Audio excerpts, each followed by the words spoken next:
Hello friends, the finally keyword followed by a statement list that runs every time when the script is run. Whether the try statement run without error or with error, it doesn't matter anything, right? If finally block is optional, but if we define it, it will run for sure in any condition. Now let's see how we can implement this try catch finally solution into our real world problem to resolve it, right? As you saw, like how all the members of group was removed due to not reachability of my file. In this demo, we will see like how we can implement the solution using try, catch and finally statement, right?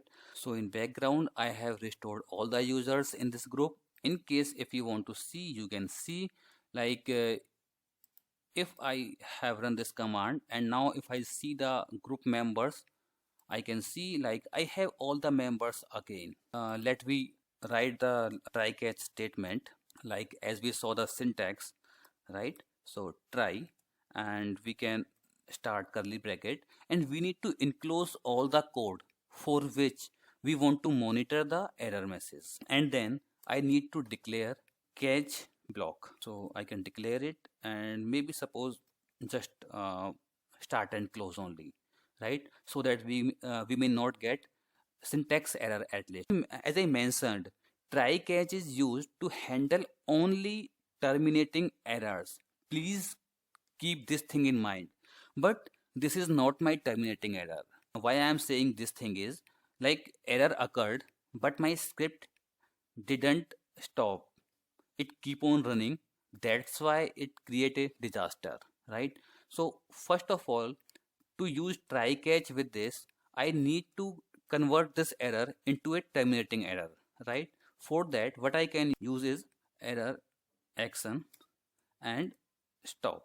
In case I want to see what exactly the value of this variable is, I can see like by default it is continue, means any command that faces error may continue if it can, right?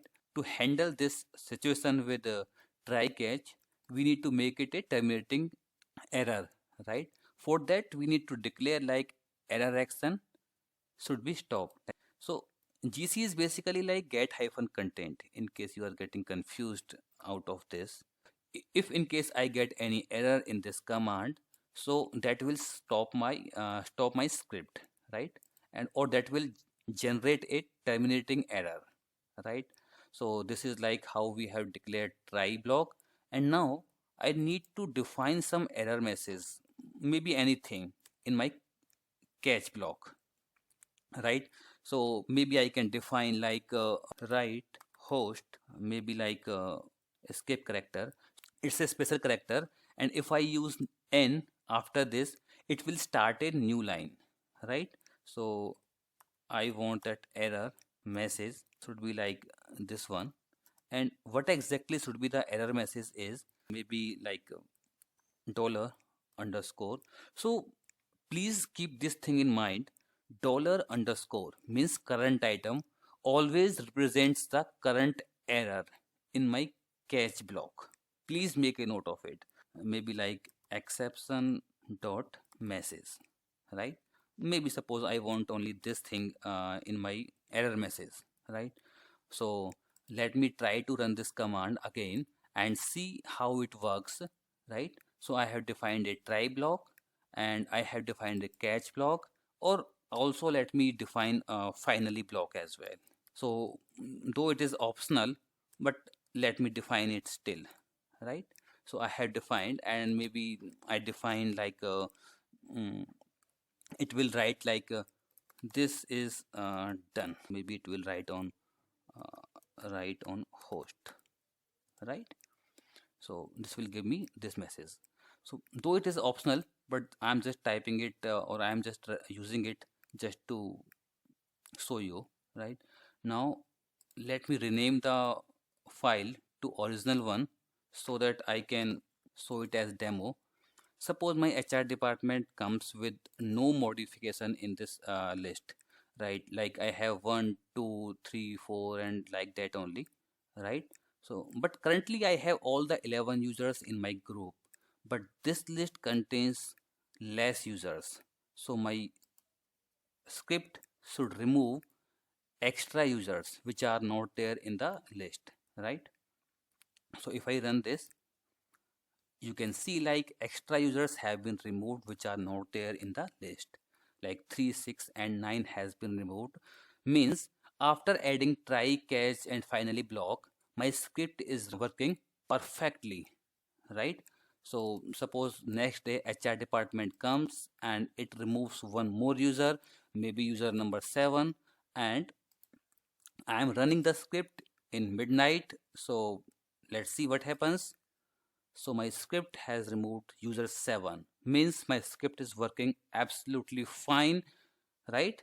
As long as it can access the file. But suppose next day, again same scenario, my file becomes unavailable. Now it comes the real test. So now how will my script will behave in this case? So let me try to see the execution result. So please take care of your heartbeats. I'm just going to run this, and wow, nothing happened, right? But I get one error message like cannot find path, this because it doesn't exist. Wow, now our purpose is done. Now it doesn't matter anything for us whether this file is reachable or not. If it will be reachable, my script will run and it will do the needful. If it is not reachable, it will give me an error message. And in case I want to verify like whether my user actually exists or not in my group, like remaining users, right? So I can see that, and if I run this variable, I can see these members are still there in my group. They are intact, right? So in this way, we can use try, catch, and finally conditional block to deal with terminating errors. And in case we don't have terminating errors, we can convert them to terminating errors in case every error in our script matters a lot for us.